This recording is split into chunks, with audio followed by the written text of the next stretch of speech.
morning, everybody, and welcome to a Kerfuffle showcase.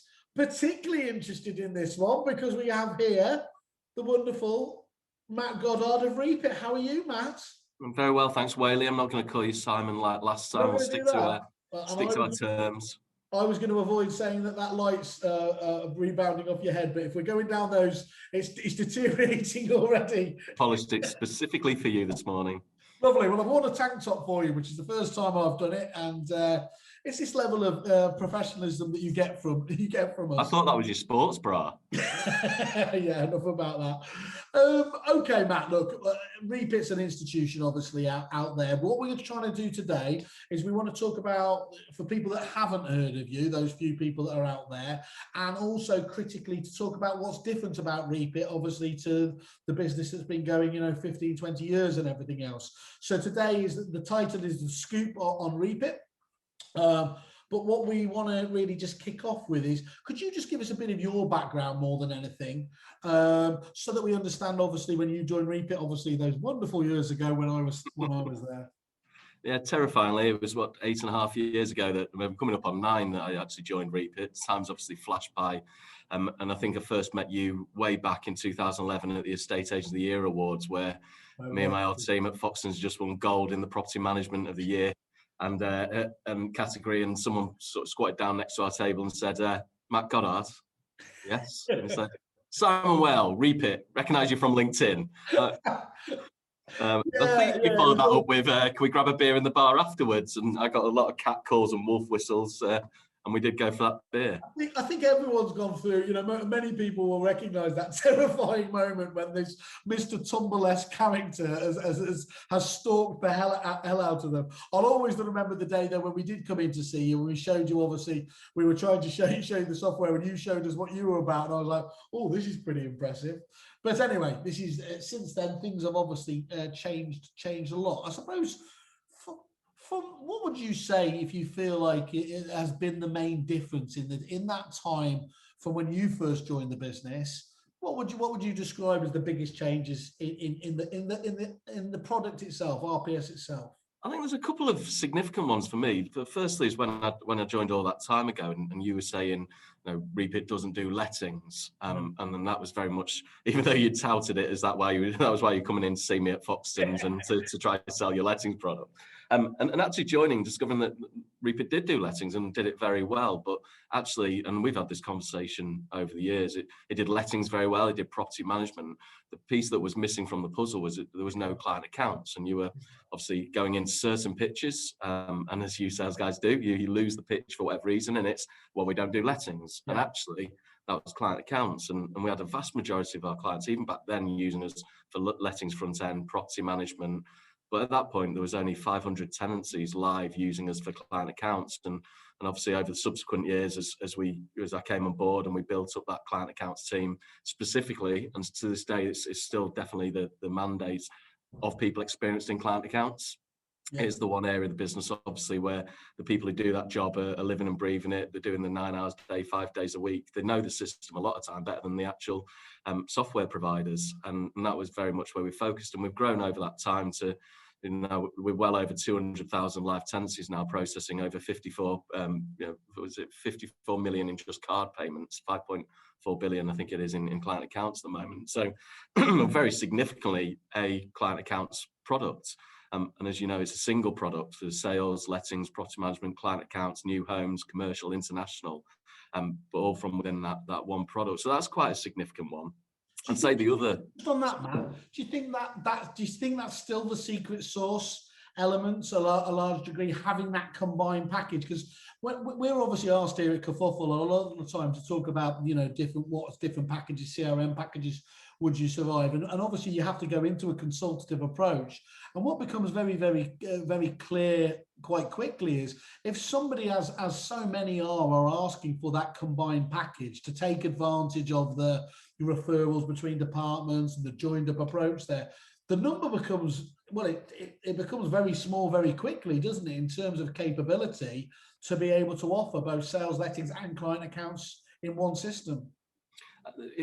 Very much so. And what what for me always strikes home is when you talk to those businesses, like I saw the guys over at David Lee the other week, we were able to see them here in Farringdon and go for a beer afterwards on Camberwell Green, one of the few that you obviously haven't been removed from. So we could still go there and have a chat. But, you know, the value of the client's the key one. You know, if you look at someone on sales, you've got them on lettings, you've got a load of accidental landlords still who, you know, have got that property and maybe they are renting as well. And as obviously my brother is renting as well as owns his own property. So seeing that across disparate systems is obviously crucial, and that's before you get into the area you touched on there. You know, when it comes to referrals and processes, and you know, I was chatting to Mark Towell at Prospect the other week, and being able to sort of farm your database and look at, okay, what about those investor applicants on the sales side? There are investors looking for a new rental property, but we haven't got them as landlords. Why haven't we got them as a landlord? Is that an opportunity we need to be going after? All those things that come together when you join up those systems and look at it, then it very much, I'd say that's one of our secret sources. Obviously, there's a whole raft of things. You've got many secret sources, have you? Okay. Like KFC and multiple ingredients in the secret sauce. Now you're talking my language. I knew that just some fried chicken will always get it. But you know, it's not just having that product. And again, just using Mark as an example, I was chatting to him, and it's the sort of the service that we offer on the back of that is his customer success person speaking to him about the innovations that we're constantly rolling out, that how he can use his system. If he has an idea of targeting, another business said they wanted to help and target their overseas landlords because why aren't we managing that portfolio? They're overseas. How are they keeping up with the compliance, their obligations, the overseas landlord tax? Just the fact they don't know the local contracts maybe as well. And so they wanted to be able to target that area, and the customer success and our service team are able to help put that forward. And we also have the sort of the blended training where new starters can go onto the Reapit IQ and go through the learning management process. But also we've got regular webinars, and when the world allows it again and Boris opens up, we're able to have those classroom sessions as well, which aren't just you click on here to register an applicant, but this is the branch management masterclasses or the other areas of the business that the product is so vast and extensive that that training helps really sort of shine a light on where you can be doing better business through it. I think that's there's many reasons why I'm not there anymore, but the reason that I failed the IQ learning management system was one of the main ones. I think there's a lot to be said there, isn't there? Clearly a business like yours that has grown up over the years, it just has to have so many ticks in different boxes to deliver for so many of those marquee clients, and that was always the key, wasn't it? It was the, you know, being seen by so many of the leading agents gives a lot of confidence to other people to be able to come on board. But just talking specifically there, if I remember rightly, the likes of Prospects, obviously fantastic really as a joined up business, and as you were talking about, they used to do those kind of investment evenings, didn't they, and everything else there. That's the sort of thing that they can work on with their customers, customer service, customer satisfaction, whatever you call them, things to how they get the best out of the software to support that. Is that still the case going on? It's still very much a collaborative effort to make sure that the way you do business as an agency is supported by the software. Absolutely, and it's just going back to the client accounts point, and you know, you talk about those sort of marquee, or maybe let's talk about the corporate agencies who have maybe got more areas of the world that they're covering. You know, we're in 17 territories or 17 geographies with the Reapit Agency Cloud products, and that's before we start talking about Agent Box and the things that they bring over in ANZ. But we've got the ability to generate in the system Mandarin and Cantonese landlord statements. Now that's come true for maybe some of those corporate clients who have the Singapore and Hong Kong offices. But there's no reason that sort of a more sort of niche and boutique agency here who's maybe in a particular area of South Kensington and there's an interest in having a China desk, that they couldn't also be using that functionality with their one office and handful of users for that. But the customer success team is there very much to talk about the business strategy. And therefore, if we talk business, then we can start to see how the sort of the Reapit business platform as an agency platform can sit alongside that and help them enable whatever strategy it is that they're looking to implement this quarter, next year, etc. And it's very hard, isn't it? If you've got such a collection of great agents like you do have, and you listen to what they are asking to go into the software, because obviously by definition, I always, you know, how unpopular I used to make myself by describing them as high maintenance, but that's because they have an appetite to develop, to do new stuff in there. it gives you a bit of an unfair advantage, doesn't it, there? Not that you really care about it, because as long as you've obviously got innovation coming from within the business, but you're also getting it from all of these, great agents. You've just been talking about a few of them there as well. No, absolutely. I don't know if you've listened to any of the Reapit podcasts that have been going through. I've listened to them on my Spotify, and now they pop up every so often. But I think Dawson did one on innovation, and he made some very pertinent points, which was we were lucky enough to 4,500 agencies, and they are our inspiration and, as you say, our advantage. And it gives us that real world problems, that real world analysis. We provide the quality of technology. But it means that we've got, we're coming up on, we're over 23 years old now. So we've got that advantage and that inspiration from that time working with those quality agencies. And it's very much written into our DNA in terms of what we deliver. When I first started mis-selling software in this industry, it was estate agency software. It didn't really need to do much more than upload to Rightmove, do a bit basic match and everything else. At some stage that evolved into CRM software, and how do you describe Reapit now? Is it still being described as a CRM package, or is it something else? No, it's so much more than that. And I know certainly we had the conversations a few years back of CRM. When we look at that, it's the sort of lead nurturing, it's the process through. It's obviously very much that relationship management piece with the property management, the client accounts, the new homes, the transfer over to general ledgers and side of things. We're very much the leading estate agency business platform in terms of we now have, we acquired Agent Point last month, who bring with them a digital marketing solution, which is part of our offering. And over and above that, we've got the sort of Foundations app marketplace, which I was going to ask you a question actually, which is, I know, the wrong way around, but that's always been the way that this has worked. But I think you did a statistic out there in terms of the number of prop techs that an average estate agent would be 20. using. 20. Yeah, and by the way, I think we're doing an updated one, and initial signs are that that's just creeping up as well, as you'd expect. Well, this is for us to plug Reapit, not for Kerfuffle at the moment, Simon. So can we edit that bit out? Well, great. Everything's to plug Kerfuffle if you haven't sussed that out. That explains the telly in the background. But the joke aside, we've got that digital marketing suite now. We've got the Foundations app marketplace, which for agents, if they've not checked it out, they really need to go and have a look at how that brings together sort of those 20 prop tech solutions they might be using. And then with the platform and Foundations, that allows us to start looking at things like data warehouse and many more things that we've got on our sort of strategic roadmap. So, and I'd have done this if we were still in the boardroom together. So I recognise the data warehouse is banded around there. For an estate agent, what's the benefit? What give some context around what that kind of development will deliver for the average agent?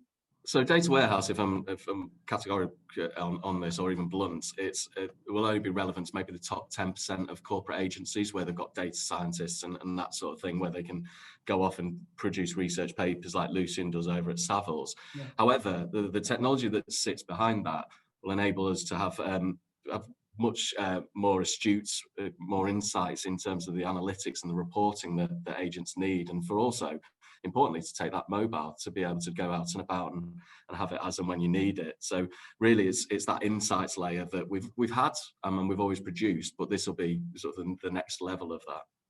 And you've marched on, obviously. And Reapit, obviously, just to be clear, does span all genres of the business. From obviously the corporate end. But as you've developed on and on, one of the biggest, if you like, we'd almost hit the glass ceiling in terms of some of the largest agents that were out there. Many of those ones weren't using other packages per se that were commercially available. A lot of those had developed their own in-house systems there. Do you feel that was quite we're now kind of in the end stages now? Do you still see that there is the potential for bespoke solutions to make it, or has that evolution now of you as a platform and the ability with Foundations to be able to liberate those development teams, has that changed the whole game for those larger agents in terms of what Reapit can do for them? It's been certainly very interesting for me. I sort of being candid. I knew that a number of our agents had development teams in house. You know, you take Paul Wood up at Pygo and Crone. He's got his team of developers. He's done some amazing stuff with our sort of historic, archaic legacy web services. And actually, what those guys are starting to do now using the Foundations platform is really, really impressive. But what's been more insightful is of the 1,000+ developers who registered for the developer portal, which obviously is the route into building apps in the marketplace. I'd say about 20% of those are actually clients. And some of our clients have over 30 developers working in the developer portal. So that's people who are actually taking that inspiration. And you asked at the start, you know, what have we done over the time I've been here that's quite significant? I mentioned client accounts. I think the other one was when Dawson started, 2 years ago, as the CTO, CPO, and he came in with this concept of the platform and foundations, and to sort of evolve us even further. You know, we get branded occasionally as dinosaurs and archaic, but we've also, you know, it shows that we've always had that innovation. We work through those processes, but also this now opens us up to much more from that point of view. And we're seeing it. You know, we're seeing the developers from, you know, Paul Wood and the team at Pygo building out their own apps. We had one come through from the guys up in Scotland, where they're actually replacing screens within the Reapit Agency Cloud products. And that's very much what Foundations does. It allows PropTech partners and ultimately our clients to sort of extend, augment, and even replace screens of agency clouds. And that's been really impressive. And some of the conversations we have with clients who have got maybe arms of their business that use Reapit as agency cloud platform, and we've got arms that maybe don't, to do with maybe auctions or other areas. They're actually using the platform to build out applications for those pieces of business that sit within the Foundations platform, form part of everything that we do for them, but wouldn't previously been thought about because we didn't cover that particular module in the agency cloud offering. So it really is bringing those together. And it allows us to bring in businesses who have bought their own software or have built their own software, and they can start using Foundation and shared services to then start utilize things like the app marketplace and the data warehouse within the product that they maybe previously built themselves. I always used to say there were no stupid questions, and you're saying here comes one as I ask the next question. But to give some context there is, I think that what's most important there is, if I'm understanding it right, when I watched obviously Dawson's fantastic unveiling of Foundations, and what I understood it gave is, it does literally give them the ability then to change the look and feel of the application itself. So for example, one of the things that have been criticized by many of the training gurus out there, the likes of the, you know all of these guys, is they get very annoyed at the methodology, the flow of information that is always in the same way, isn't it? Here's the name, here's the address. And if you don't train your staff well enough, it does feel very much like a computer says no environment. Mm-hmm. It wouldn't be beyond the realms of possibility within what you can do with Foundations, whether it's with those front office staff or indeed a client services department, to have a different flow, wouldn't it, to make it feel much more natural in terms of how you're actually talking to the clients? Absolutely. So I think when you get that sort of computer says no comment, quite a lot of the time it's because someone in the business higher up has mandated that there's certain fields you have to fill in. And we were always sort of coach and train. So look, if you're mandating those fields, but you've got a vendor on the phone who's very desperate to get you around to do evaluation, and you just capture as much as you can to save the record, do you really want to know what their eye colour is, or that the last time they went to Goodison or Anfield, or whatever the random bit of information you is? You're not allowed to do much of this. I looked into it. No, and so, but very much so. If you were a business, and we've got a number of partners who are actually building what are called like wizards, to do with contact registration wizards, that you could build it exactly how you want it to. And we've what we found, and perversely, where I was talking about the number of clients who are building apps. Actually, what we found is a number of partners, PropTechs, who come to us and say, look, we'd love to build something within Foundations and publish in that marketplace, but we don't either have the technical wherewithal to build something. And that's not saying it's difficult, it's just they don't have that knowledge, because whilst they're a PropTech, there maybe the core business is to do with conveyancing or something similar.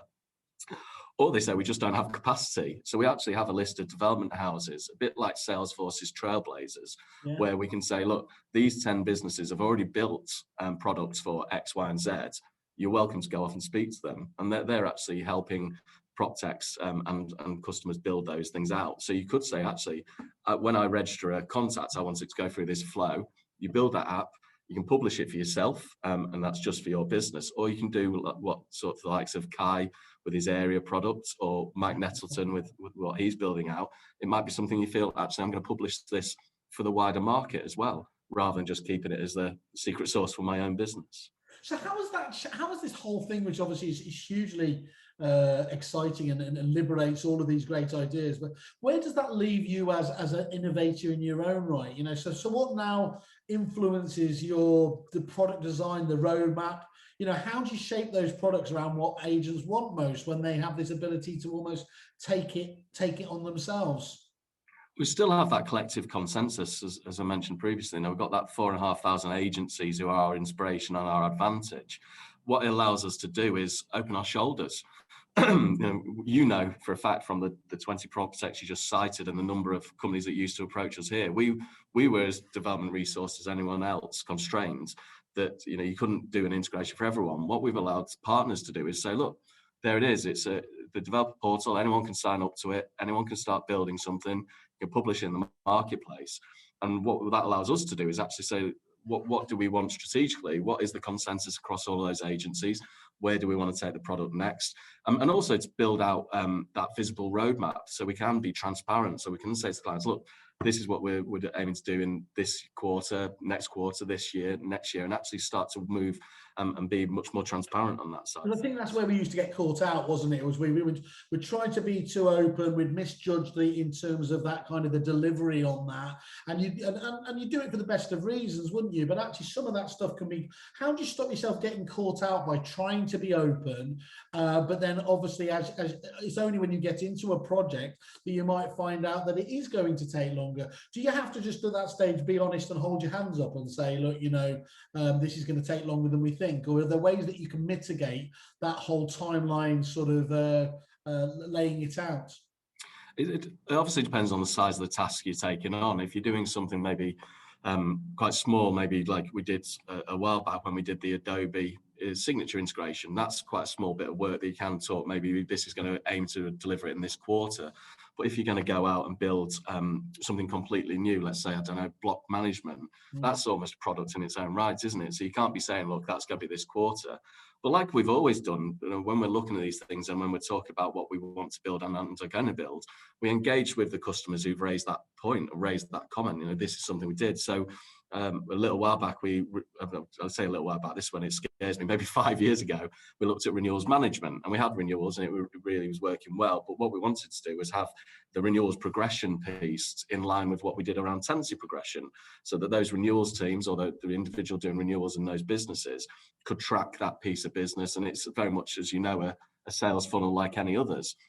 And when at that stage, we invited in clients that had raised this as something that they'd like to see sort of advanced in the product. We brought those people in. We ran what used to be called dev clubs. You obviously don't talk about dev club. So you bring those guys in and you say, look, this is what we're looking at building out. This is what we've captured so far from talking across our clients, and then make sure that they're the ones that are contributing to it.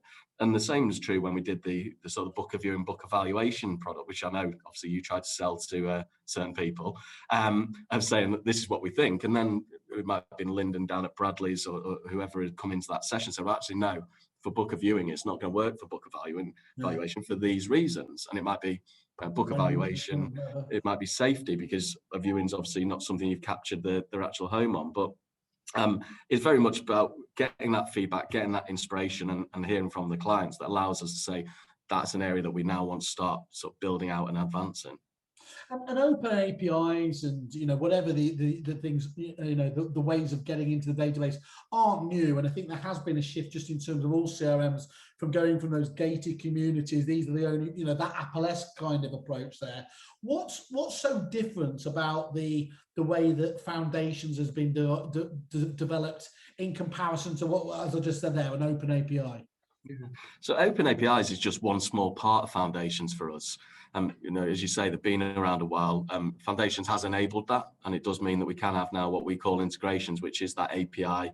For me, it's it's in the background, it's machine to machine talking to each other, but the end user doesn't really know that's happening, apart from maybe they're doing a process over here in Reapit's agency cloud platform, and then they turn around and have to go log into another system somewhere else, and the data's there. Whereas what we've also done is within the developer portal, you've got your APIs, but we also have webhooks, which is the proactive sending of data rather than having to call it every 15 minutes or whatever hour, which, as Richard Abbott over at Inventory Hive put it recently, it means that you add something to Agency Cloud and it's immediately in his Inventory Hive product. It is absolutely seamless in that respect because it's using webhooks. That's not your open API. We also have the fact you can, as you said, build web apps that replace existing screens or open up within your actual workflow. So maybe you're on the property screen and you go to sales progression. Instead of it opening up the sales progression screen that's been there and you've used and demoed previously, it would open up the partnerships case tracker, but it looks and feels, because they've used our Elements UI library, which again forms part of Foundations, it looks and feels the same to the end user. They don't realize that they're moving to another prop tech solution. They're definitely not having to swivel in the chair and start using another screen. But it looks and feels the same, but it still has that view that is that prop tech that's built it, so it would still be branded. And I think that's really important, especially from a partner's point of view, that take it Alex Dobbs and the guys at Moving Hub, you open up their concierge service product, it says Moving Hub, it looks and feels like Agency Cloud. It is a great product, great group of guys as well. It looks and feels like Agency Cloud. You haven't left Agency Cloud, so you haven't moved over to a different screen swiveled in your chair. But if you leave that business and go somewhere else, and they say, "Oh, what were you doing about utility switching?"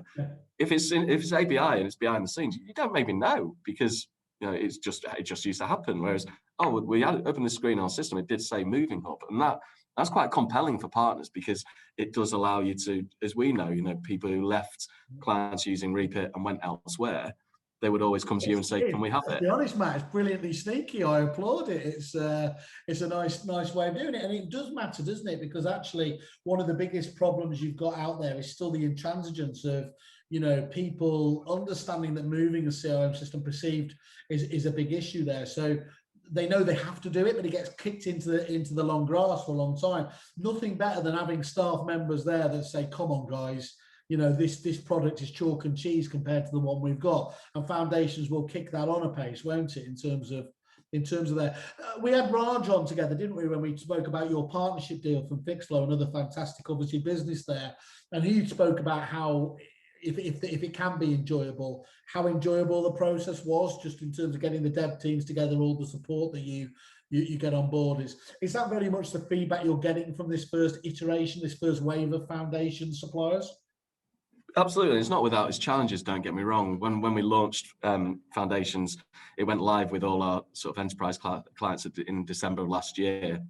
It was beta sort of February of last year. So what we launched was extensive, but it was by no means exhaustive. So there's been a lot of sort of collaborative work. Raj and the guys over at Fixflow, I mentioned Alex and the team at Moving Hub, but we've been very much had all of the correct tooling in place to ensure we've got that collaboration, that we've got that engagement with the guys.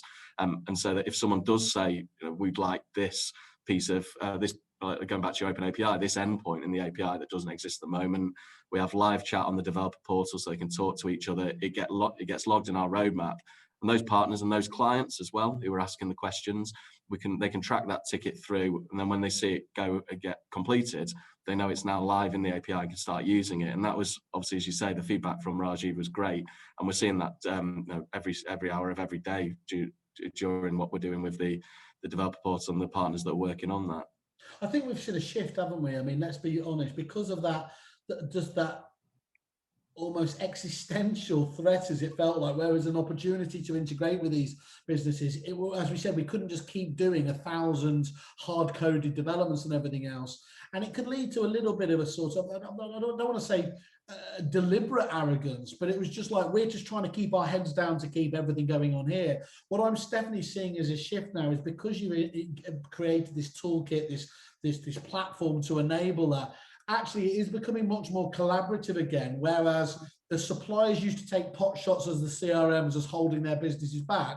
They're really seeing it going, it's flipped almost the other way, haven't they? You just spoke about inventory, the inventory business. Yeah, look, it was a balancing act, wasn't it? You know, we've got customers who have given us that inspiration and that competitive advantage, but they are asking those questions of us. If we went off and spent some time developing something with a prop tech that's just popped up and you said, oh, Matt, this is the next big thing, and we spent ages developing it and building out that solution, and we put it out there. Firstly, it's you, so it probably wouldn't be. And secondly, the clients would say, well, hold on, that's great that you've done that and we'll look into it, but where is this feature that we've been asking for the last 6 weeks or 6 months or whatever it will be? So you have to prioritize things. And unfortunately, for partners at the time, that prioritization didn't come in unless they were working with a number of our clients. And obviously then the collective swell of client questions and requests would mean that that particular partner would become integrated. No, hats off, hats off to you, Dawson, and my old protege, Craig, seeing him stepping up on the stage there, talking about, I bet you got emotional, didn't you? I do, yeah, of course I do, yeah. I'm still waiting for my 15% cut, but... I was just wondering if you've asked him for his driving lessons money back. No, I haven't. I'd actually completely forgotten about that. Yeah. Sorry, Craig. Okay, let's just talk about... There's different aspects here as well, isn't it? And one of the things that always frustrates me is people talk about software as a service. And quite often they forget that actually really important second part of that. It's not just about shifting the software out there. The support, this stuff doesn't magically happen, or certainly doesn't get used to the maximum within businesses just by itself.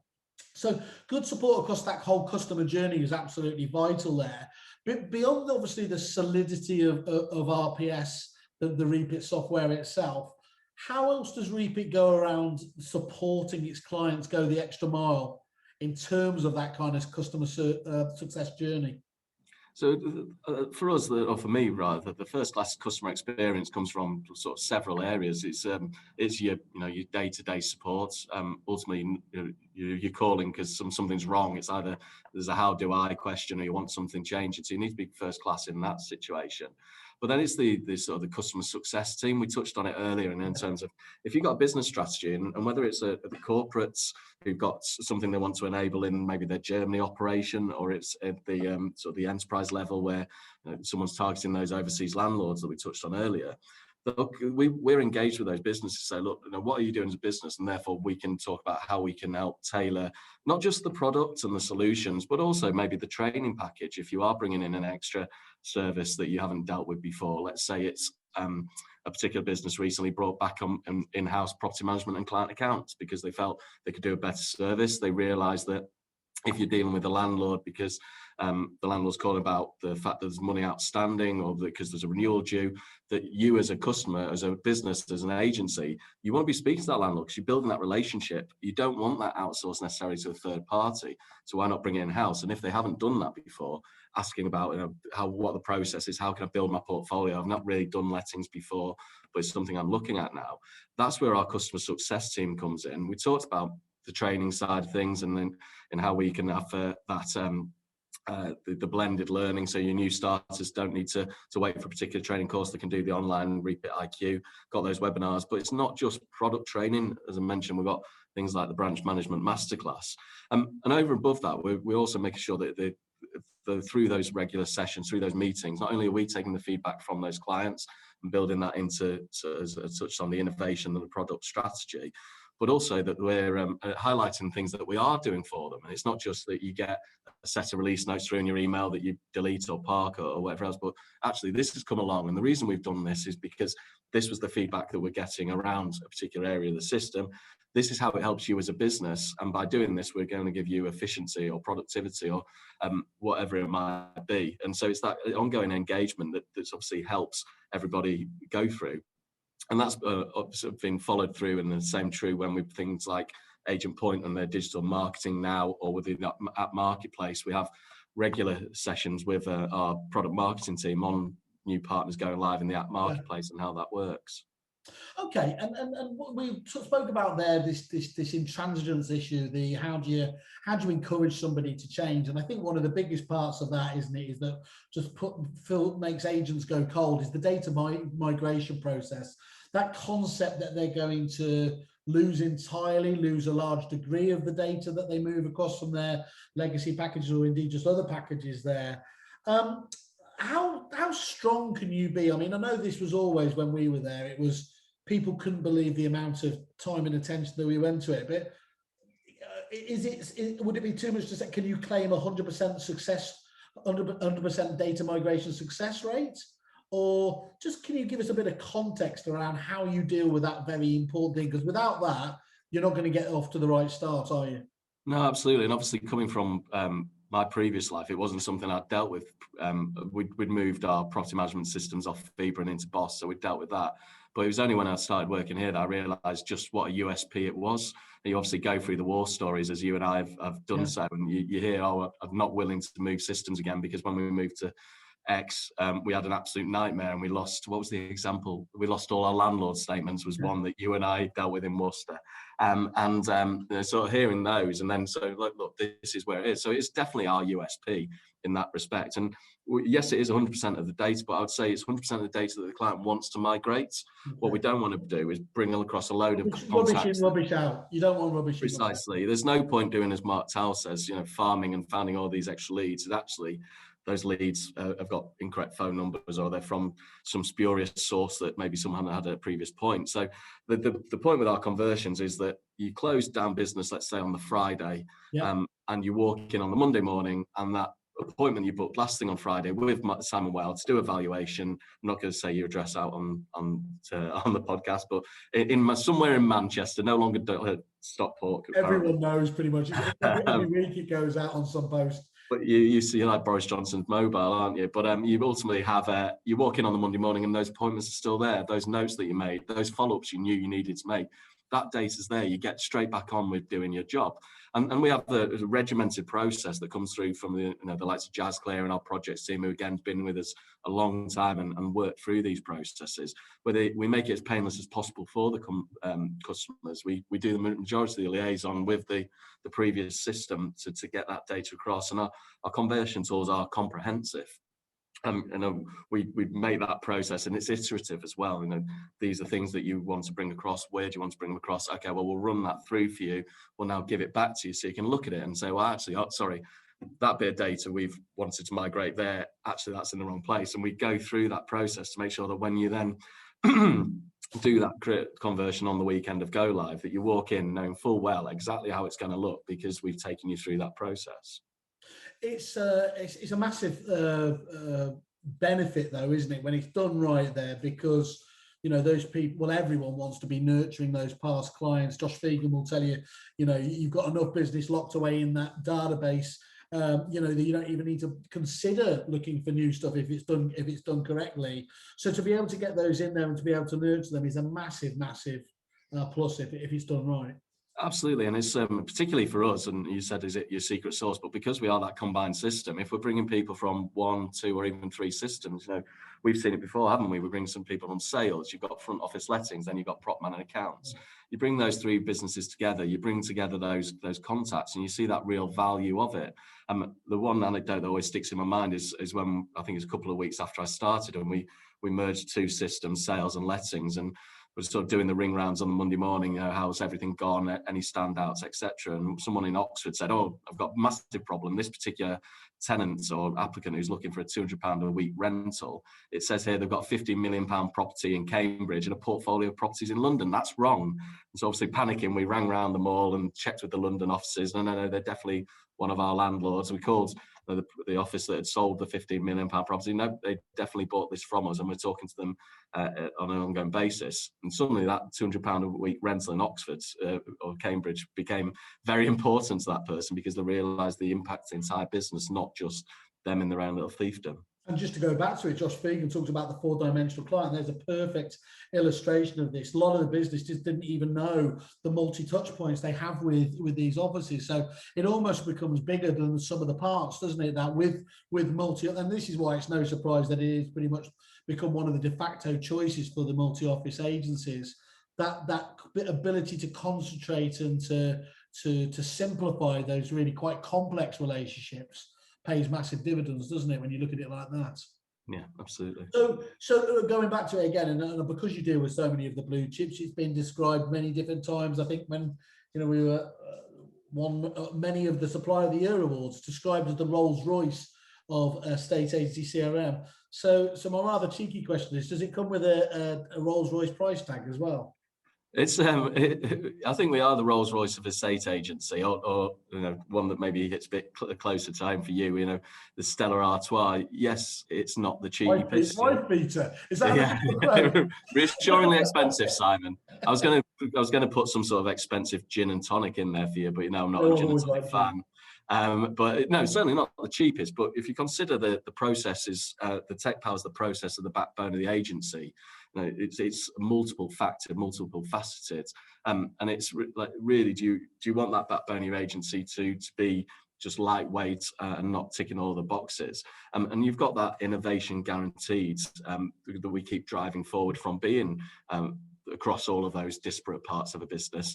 And then coming back to one of our previous ones, you know, we've got that size and maturity and the sustainability that, yes, we've been here for coming up on 25 years, but we're going to be here for a long time going forward. You're not going anywhere. And I mean, that you genuinely, I think unless there's been so much amalgamation, there's quite a few just large players now, although there are up and coming ones. But actually in the past, it would not be unusual, would it, for those smaller players to literally go pop overnight, or to hit one of their key developers to go literally kind of under the bus thing, and it to stop dead. Unfortunately so. And, you know, when you think about just the sheer volume of client accounts monies you've got moving through a system, and you want to be able to produce your reports for ALA or RICS or CMP, you want to make sure you're confident and comfortable in that. And then also, obviously, all the supporting structures that if you've got a question, you've got the people at the end of the phone who can answer them. Well, one of my favourite times when I was at the business was always watching you lock yourself away in the room where you used to get the accreditation on the account side of things.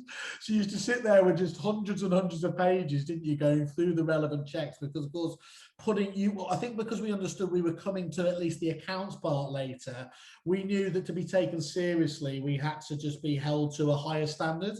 And from day one, that was always your approach, which has served you pretty well. And clearly has. What did you say? 200,000 tenancies now? Yeah, with another 100,000 coming on then before the end of this calendar year. Okay. And I mean, one of the things I used to be frustrated, I still get frustrated, although less so now, is that people didn't put the value on CRM software. And I know we were talking before, it shouldn't really be called that, but it was always very frustrating seeing actually some like widget style suppliers charging a massive premium compared to, you know, way back when some quite well-known suppliers would be literally £100 per office per month. And it was just massively underselling the importance of what these systems, you know, yes, they may not be on the face of it, you know, doing the sizzle a lot of the time, but used right, and I still stand by this, there is no greater bit of tech kit, barring maybe you could argue the telephone, for delivering value for an estate agent, is there? Absolutely. So many, as we said, so many facets of what you do. It's I always go back to what Patrick Littlemore said to us a number of years ago, and I think he did a video for you guys where, you know, when he turns on his computer in the morning, the Reapit calendar is the first thing he sees, and when he turns it off at night. And I know having spoken, exactly right. The head man at Marsh and Parsons, he said it very positively. Every time I retold that, I told it in a slightly more, as if it was a bit sinister. The first thing you log into, the last thing you log out of. But it's absolutely true, isn't it? And even more so with the more mobile nature and cloud-based approach for things is, you know, that ability to literally log in the first thing and everything else wherever you are is massive important. So Matt, I suppose we need to wind up now, because I know you've got to get off, and we'll obviously have some follow-up shows to talk about some of the more niche areas, because this is the other thing, isn't it? I mentioned before, you used to be able to do a demonstration of estate agency software when you're competing with the Solixes, the GMWs, and you could do it in half an hour. There have been times, and I know you and I know the clients we're talking about here, where they've had sessions that would last 2 to 3 days in terms of the beauty parade, going through all aspects of what these packages can do these days. But let's just recap. Why should an agency today choose Reapit? So I suppose three main pillars really, and first-class customer experience across obviously support, services and customer success. Our enhanced product offering, we see that obviously continued investment from what we've done in the last couple of years with the foundations platform that Dawson brought along. That transparency that we bring in terms of the roadmap and our ongoing engagement with our customers. Just recently, the Agent Point team joining joining the group and the digital marketing that'll bring for us. And then finally, that innovation and that approach via sort of via foundations. So, you know, just the general availability of the system, the agency cloud product, and now crucially that app marketplace that brings together those 20 prop techs in your average agency into one tech stack. It's almost like you had that pre-prepared. That's very impressive. That's great, Matt. It's really interesting to hear how it's obviously developing on. I guess the number of times you mentioned there, obviously agent points as well. We need to understand what that's going to deliver for the marketplace, because you and I have had a few conversations. It does sound very exciting, doesn't it? A lot of people just see, you know, agents can get quite cold about merger and acquisition activity, but actually when it's done right, as you guys have clearly had you know, it hasn't just been about adding in companies just per se for the sake of growing turnover. When there's a clear vision, as there was with the likes of that agent point, again, we'll start bringing some real benefits back to everyday clients wherever they sit within your client base, won't they? Absolutely. There'll be much more on that coming soon. Oh, you tease. Okay, Matt, one thing I'll just always say is, look, everybody go and have a look at the landing page, have a look at Reapit. They've always had such a marquee level of client in there. Go and see, you know, we don't have anonymized testimonials or references on there. See the caliber of some of the clients and what they have to say, and the varied amount of things that they're talking about, the software that it can take. Obviously do your homework, and there are certain pink-based businesses that can help you with your choice here, but you know, Reapit is still in a very exciting growth trajectory, isn't it, Matt? And you must be quite excited to see where it's going from here. Yeah, it's entertaining and exciting times. Perfect. Well, that sums up the world as we're in at the moment. Okay, matey, thank you very much for that. We'll catch up with you shortly, and best of luck. Yeah, cheers. I take care. Cheers.